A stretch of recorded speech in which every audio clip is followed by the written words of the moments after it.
Olá! Hoje a gente vai mergulhar num documento bem interessante, o Manual de Treinamento de um Oficial de Polícia. O nosso foco vai ser a cidadania, mas não como uma ideia abstrata, e sim como um mandato, um verdadeiro código de conduta. Vamos entender o que isso realmente quer dizer. E o manual já começa nos provocando com essa pergunta. Segundo o que está escrito lá, cidadania vai muito, mas muito além do direito de votar. Tem a ver com a forma como a gente age no dia a dia, com a nossa postura perante a sociedade. E é exatamente isso que a gente vai desvendar aqui. Sabe, a própria origem da palavra já dá uma pista do que estamos falando. Civitas, cidade. Desde o comecinho, ser cidadão significava ter um papel ativo na vida da cidade, uma posição definida por direitos e, o que é crucial, por deveres também. E essa tabela aqui ilustra a diferença de um jeito genial. O manual coloca lado a lado o sujeito passivo e o cidadão ativo. Ou seja, não basta só estar na cidade, é preciso agir na cidade. Ser um cidadão ativo é ser um sujeito de ação, é ser alguém que encara os problemas de todo mundo em vez de ficar fechado no seu próprio mundo. Ok, mas como é que essa ação se transforma em comportamento prático? Bom, segundo o manual, essa cidadania ativa é guiada por uma espécie de bússola moral interna, um conjunto de valores que são fundamentais. E aqui a coisa fica bem interessante, porque o manual traz isso para a nossa realidade. Ele fala sobre o que chama de pequenas corrupções. São aquelas atitudes do dia a dia que muitas vezes a gente nem percebe a gravidade, mas que no fundo vão corroendo as relações na sociedade.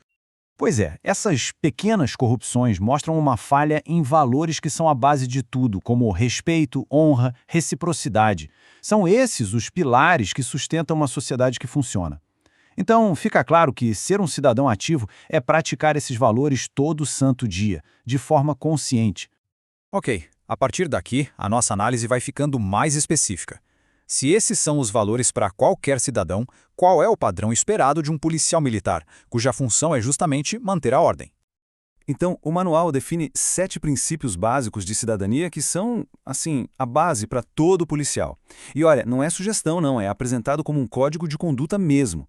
Defender a dignidade, aderir à legalidade, assumir a inocência, cada um deles é um pilar do comportamento profissional.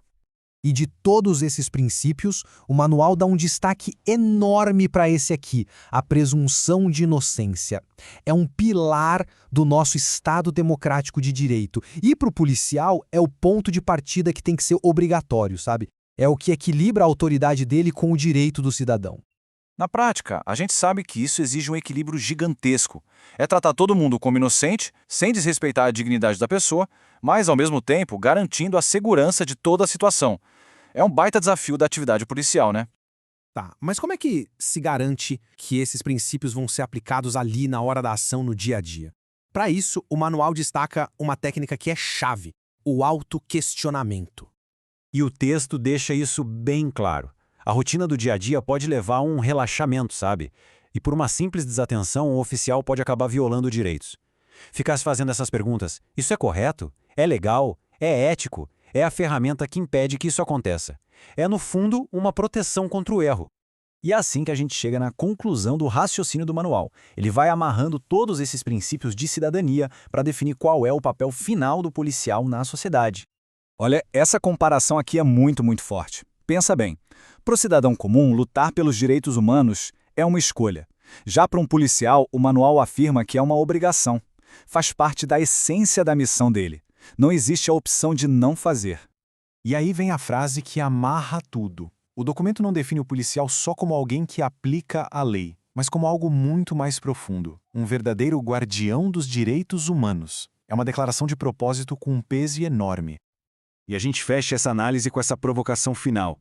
Se a gente parar para pensar no policial, antes de mais nada, como um guardião de direitos, e não só como uma força de repressão, será que isso não muda toda a nossa perspectiva sobre o papel dele na sociedade? Fica aí a reflexão.